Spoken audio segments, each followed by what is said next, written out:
T'es sorti quand déjà de prison? Il y a une semaine. Qu'est-ce que tu vas faire maintenant pour gagner ta vie?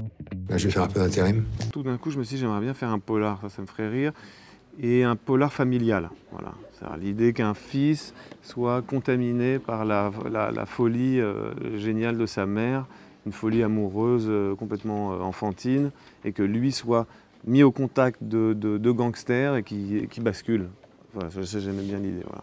On pourrait dire que c'est ça le résumé du film en fait. Je suis passé par des années de scénario, en fait l'idée de base c'était assez simple. Ouais. Celui avec le col roulé noir là, tu le vois là? Oh putain. Quoi? Mais il est canon.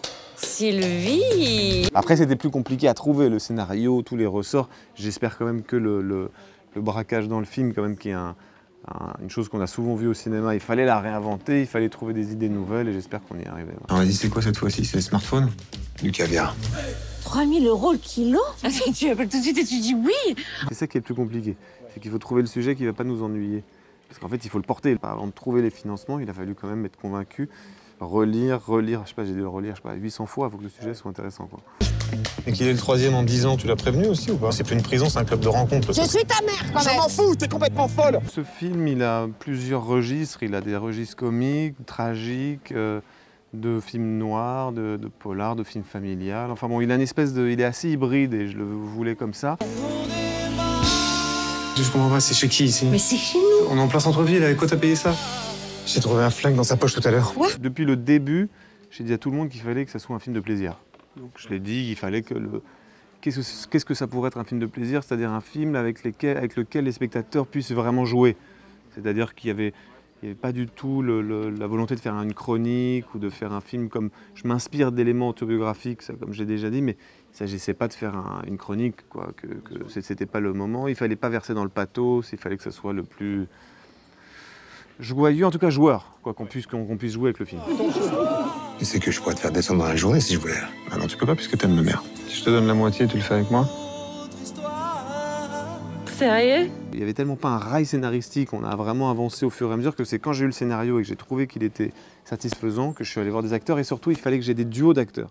C'est-à-dire que Rushdie, je ne l'ai pas demandé tout seul. Je veux dire, Rushdie, je l'admire énormément comme acteur. Je lui ai dit, est-ce que tu acceptes, Rushdie, que je te vois avec des actrices? Parce qu'il fallait que le duo il soit émouvant, il fallait qu'il soit narrativement très fort. Et donc, dès que je l'ai vu avec Anouk, tout de suite, ça a fonctionné, quoi. J'avais même plus besoin d'être là, ils jouaient bien tout de suite ensemble, quoi.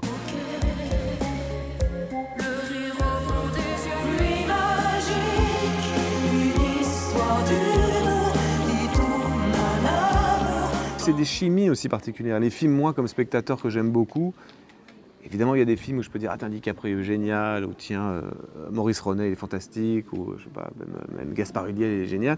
Mais c'est vrai qu'il y a beaucoup de films où je vois c'est des duos qui me touchent beaucoup. Je sais pas, un des polars que les gens adorent, c'est Romy Schneider et Alain Delon dans la piscine. Évidemment, le scénario, il est superbe. Enfin, ce qui est génial à regarder, c'est les deux, quoi. Les deux, regardez. Donc je savais qu'il fallait que les duos ils soient très réussis dans le film. Et ça a été un peu la même chose avec Noémie. J'ai dit à Noémie, est-ce que ça te va si on se filme tous les deux? Et que je te dis si nous deux, on va bien ensemble, voilà. S'il te plaît, il va pas la tuer, ok? Tu te calmes maintenant. C'est la vie de ta mère, qu'est-ce que tu veux y faire? Laisse-la tranquille. Tu vas pas gâcher l'ambiance, regarde. Regarde comme elle est heureuse. Regarde. Anouk Grimbert, elle a une sorte de puissance, je sais pas comment dire, existentielle comme ça. Dès qu'elle rentre dans le plan, on a l'impression qu'elle n'oublie rien de sa personne. Elle vient dans le plan avec tout elle-même, quoi. Et c'est vrai que c'était génial. Alors elle m'a dit un truc qui m'a beaucoup touché à la fin du tournage. Elle m'a dit c'est la première fois que quelqu'un m'offre un personnage solaire ou lumineux. D'habitude, on me donnait beaucoup de tragédiennes un peu éplorées, ce qu'elle fait génialement d'ailleurs. Mais là, elle aimait tellement son personnage. Je lui avais donné 2 pages, 2 scènes ou 3 scènes avant qu'on se rencontre. Et tout de suite, j'ai senti qu'elle avait une... Quand on tombe amoureux de son personnage et qu'on admire son personnage, ça c'est la promesse d'une performance géniale, quoi. Et c'est ce qu'elle fait dans le film. Vraiment, c'est pas parce que c'est mon film, hein, que je la trouve vraiment sublime dans le film. Ouais. Ouais, je suis routier, je suis en train de me faire braquer mon camion, là. Pendant tout le travail de l'écriture du scénario, j'avais besoin que les personnages ils soient très très agréable à envisager pour les acteurs. Moi-même je suis acteur et je savais qu'il fallait que je fasse un film avec des performances, il fallait qu'il y ait des performances. Donc les acteurs, bizarrement, ça a été quand même assez facile de les convaincre. Ils ont très vite vu qu'ils avaient un coup à jouer. Super, Noémie Merlan, par exemple, elle a un super coup à jouer dans le film, elle est vraiment géniale. Tout de suite, elle est plongée. Anouk, c'est pareil, et Rushdie aussi. J'ai que du Coca zéro. Eh ben, un Coca zéro avec du sucre, ce sera très bien. Avec du sucre. Sur ce film-là en particulier, quand j'écrivais, il fallait que ça, comme on dit vulgairement, il faut qu'il y ait des punchlines. Donc il faut qu'il y ait du dialogue qui soit agréable pour les acteurs. Pourquoi t'arrêtes pas le chauffeur? Non, c'est clair et net, c'est non. Je veux draguer le chauffeur. Tu restes assis. Je veux draguer le chauffeur. Moi, je joue dans le film un personnage qui n'est pas du tout acteur et qui doit jouer. C'est ça.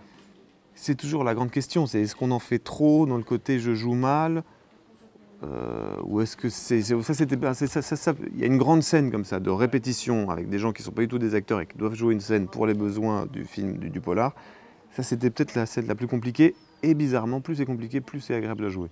Donc ça, c'était même pour Rushdie, Jean-Claude Poteau qui joue aussi, Noémie et moi, cette scène, elle a été assez géniale à faire, bizarrement, parce qu'il y avait tellement de possibilités, c'est-à-dire qu'il n'y avait pas un canevas écrit où on sait qu'on doit arriver à ce niveau-là. On sait qu'il y avait là, on a beaucoup improvisé dans une situation très précise. Et plus c'est compliqué, parfois, plus c'est agréable, bizarrement. Michel Ferrand. Michel.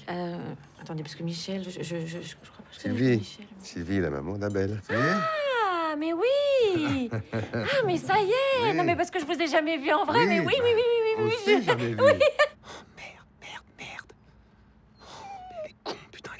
Moi, j'ai besoin de savoir, j'ai besoin de quelqu'un dont la simple onomatopée connue entre elle et moi m'indique si c'était nul ou si ça passait. De temps en temps, j'ai ou j'ai et c'est ma script qui s'appelle Anaïs Sergent qui est vraiment ma grande collaboratrice. Il arrive tous les soirs à 23h précis sur le parking. Il s'assoit toujours à la même table. Comme ça, il a un œil sur son camion. Donc ça nous laisse à peu près 40 minutes. On fera 10-15 de plus. 3 jours avant le tournage de la scène, j'étais encore au téléphone à Lyon, à l'hôtel, avec la scénariste, avec les deux scénaristes, en train de peaufiner la situation, parce que je savais que je n'avais pas le droit à l'erreur et qu'il fallait que cette scène soit étincelante de précision. C'est-à-dire il fallait, comme j'avais un braquage d'un côté, une scène inspirée par Marivaux de l'autre, et donc je doutais. Je me disais, j'avais 2 versions possibles. Je sais que j'avais 2 possibilités de versions et j'étais obsessionnel jusqu'à 4h du matin à relire, à refaire. Je faisais venir les acteurs pour qu'on répète. Non, ça c'était plus que chorégraphié, c'était même jusqu'à l'obsession. Ouais. Non, non, non, non, non, non, non, non, non, non, non. Clémence, tu écoutes ce que t'as dit, Michel? Laisse-moi faire les choses, putain. T'as fait un truc que jamais t'aurais dû faire. T'as touché à Abel. Souvent les gens me disent pourquoi tu appelles toujours le personnage de tes films Abel. Ça serait peut-être une modalité de mon inquiétude au cinéma. Donc parfois il est anxieux mais mélancolique. Là il est anxieux dramatique dans L'Innocent. C'est peut-être un petit personnage que je sors de temps en temps, j'aime bien. Et si je l'appelais une fois Abel, une fois Jean-Jacques, une fois Maurice, ça serait encore plus compliqué pour m'y retrouver. Donc je l'appelle tout le temps Abel, voilà, j'aime bien. Abel, comment tu vas? T'es dans la voiture grise qui est garée devant le scooter, c'est bien ça? C'est-à-dire de quoi? Je comprends pas, Michel. Et t'es pas trop à l'étroit, coincé sous le tableau de bord? Ah non, non, non, franchement, ça va. Hein. Il y a 2 catégories de gens dans l'existence. Il y a les optimistes et les pessimistes. Je crois que je suis pessimiste. Donc, de toute façon, si un film plaît pas, je me dis ah merde, ça n'a pas plu. Si un film plaît, je me dis ah merde, il a plu l'autre, alors ça veut dire qu'il va pas plaire. Donc voilà, on est l'insatisfait. Peut-être que ce sera le titre du prochain film. Là, c'était L'Innocent. Non, ce sera l'insatisfait. Non, mais par contre, le fait que comme le film est vraiment destiné on va dire au grand public.